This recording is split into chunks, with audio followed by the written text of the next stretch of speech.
Hello বন্ধুরা, আজকে এই মেকআপ লুকটা আমি কিভাবে করলাম সেটাই সবার সাথে শেয়ার করব। তো আমি আমার বেয়ার ফেসে চলে এসেছি আর আমার ফেসটাকে ভালো করে ক্লিন করে নিচ্ছি। তো তোমরা দেখতেই পাচ্ছ আমার ফেসের মধ্যে প্রচুর পরিমাণে পিম্পল, অ্যাকনে মার্ক, আর আমার গলায় অনেক পিগমেন্টেশন রয়েছে, আমার ডার্ক সার্কেল রয়েছে। তো এই ভিডিওটা কিন্তু আমার প্রেগনেন্সির সময়, একদম লাস্ট যখন আমার 9 মাস চলছিল সেই সময়কার ভিডিও। তো ফার্স্ট অফ অল আমি প্রাইমার লাগিয়ে নিচ্ছি, তারপরে আমি ডট অ্যান্ড কিয়ের একটা স্ট্রোব ক্রিম প্লাস ময়শ্চারাইজার লাগাচ্ছি। তো এটা লাগানোর পর গ্লোটা দেখতেই পাচ্ছ কত সুন্দর এসছে। এবার আমি মেকআপ রেভলিউশনের একটা কনসিলার প্যালেট থেকে একটা আমার স্কিন টোনের সাথে ম্যাচ করে কনসিলার নিয়ে আমি আমার ফেসে যত পিগমেন্টেশন, অ্যাকনে মার্ক আছে এগুলো হাইড করে নিচ্ছি। আর আমার আন্ডার আইয়ে যে ডার্ক সার্কেল আছে সেগুলোকেও হাইড করে নিলাম। দিয়ে এটাকে ভালো করে ব্লেন্ড করব। যেহেতু আমার ফেসে এত পিগমেন্টেশন, এত অ্যাকনে মার্ক রয়েছে, তো সেই কারণে আমি কিন্তু একদমই লাইট বেস করলে আমার এগুলো একদমই ঢাকবে না।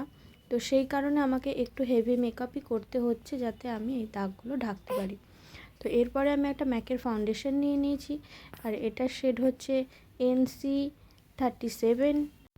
এটা আমার স্কিন টোনের সাথে একদমই ম্যাচ খেয়ে যাচ্ছে। ভালো করে ব্লেন্ড করে নিয়ে আমি ট্রান্সলুশন পাউডার দিয়ে মেকআপটা সেট করে নেব। আর এটা হচ্ছে ক্রাইলনের একটা পাউডার, যেটার শেড নাম্বার হচ্ছে TL4। এই পাউডারটা আমাদের ইন্ডিয়ান স্কিন টোনের সাথে খুব ভালো যায়, যেহেতু আমরা একটু ওয়ার্ম আন্ডারটোনের, তো সেই কারণে এই পাউডারটা আমাদের স্কিন টোনে হোয়াইট এফেক্ট আনে না। এরপরে আমি আই মেকআপটা করব। তো আমি একটা বিউটি গ্লেজডের আইশ্যাডো প্যালেট নিয়ে নিয়েছি, সেখান থেকে একটা ইয়েলো কালারের আইশ্যাডো আমি আমার পুরো আইলিডটাতে ভালো করে ব্লেন্ড করে নিলাম। তারপরে একটা অরেঞ্জ কালারের আইশ্যাডো নিয়ে সেটাকে ইয়েলো কালারটার সাথে ভালো করে ব্লেন্ড করে নিয়েছি। দিয়ে একটা রেড কালার আমি আমার আউটার কর্নারে একটুখানি ডার্ক করে দিয়েছি। তারপরে একটা শিমার কালার নিয়েছি অরেঞ্জ টাইপের, সেটাকে আমি একটুখানি আমার আইবলের ওপরে দিয়ে দিলাম। তারপর সেটাকেও আমি ভালো করে ব্লেন্ড করে নিলাম, আর ওটাকেই আর একটু এনহ্যান্স করলাম একটা গ্লিটার দিয়ে।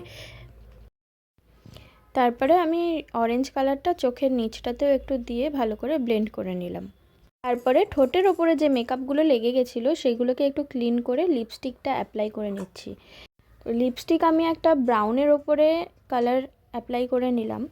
তো লিপস্টিকটা পরার পর আমার মনে হয়েছিল আমি যদি একটু অন্য টাইপের লিপস্টিক পরতাম তাহলে হয়তো আরও বেশি ভালো লাগতো। তো তোমাদের কি মনে হয়, এই লিপস্টিকটা কি ভালো লাগছে এই মেকআপটার সাথে, না অন্য কোনো কালার ভালো লাগতো? আর যদি ভালো লাগতো তাহলে কি কালার ভালো লাগতো?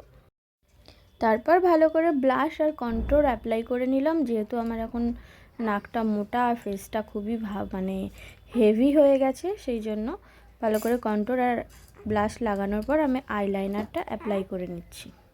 তা আমি এমনি নর্মালি আইলাইনার একদম সরুই পছন্দ করি, কিন্তু আজকে মনে হলো একটুখানি অন্য টাইপের আইলাইনার অ্যাপ্লাই করে দেখি কেমন লাগে।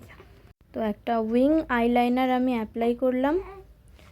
দিয়ে তারপরে আমার যেহেতু চোখটা এমনি ছোট, তাই আইলাইনার অ্যাপ্লাই করলে চোখটা মনে হয় যেন আরোই ছোট ছোট লাগছে, ওর জন্য একটা হোয়াইট কাজল লাগিয়ে মাস্কারা লাগিয়ে নিলাম। এবারে আমার ফেভারিট পার্ট, সেটা হচ্ছে হাইলাইটার। হাইলাইটার অ্যাপ্লাই করতে আমার ভীষণ ভালো লাগে, মানে স্কিনটা এত গ্লো চলে আসে হাইলাইটার অ্যাপ্লাই করার পর। তো সেটা অ্যাপ্লাই করে নিলাম, আর গলাতেও একটু করে নিলাম, গলাটার কলার বোন একটু হাইলাইট করার জন্য।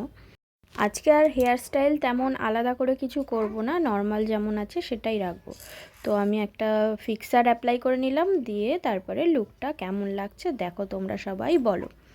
আমি কিন্তু এমনি এত মেকআপ করতে পছন্দ করি না, আমি কিন্তু টিয়েবাড়ি গেলেও হালকার উপরে মেকআপ করতেই ভালোবাসি, কিন্তু আমি আজকে একটু ডিফারেন্ট টাইপের লুক করলাম।